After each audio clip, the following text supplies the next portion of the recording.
एक इंसान में और रोबोट में क्या फर्क है? इमोशंस का ही फर्क है। देयर इज अ डिफरेंस कि इमोशंस पे रिएक्ट करना क्या है, उससे पहले उस पर प्रोसेस करना है।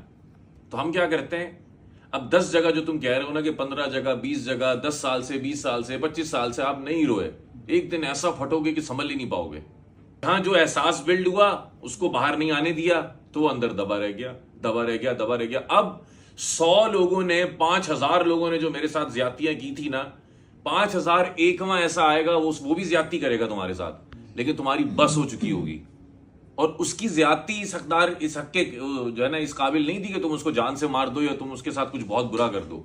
लेकिन तुम जो रिएक्शन जो तुम्हारा आएगा वो उस 5000 लोगों के एक्शन का आएगा जिनको तुमने उस टाइम बर्दाश्त किया, उसको फील नहीं किया।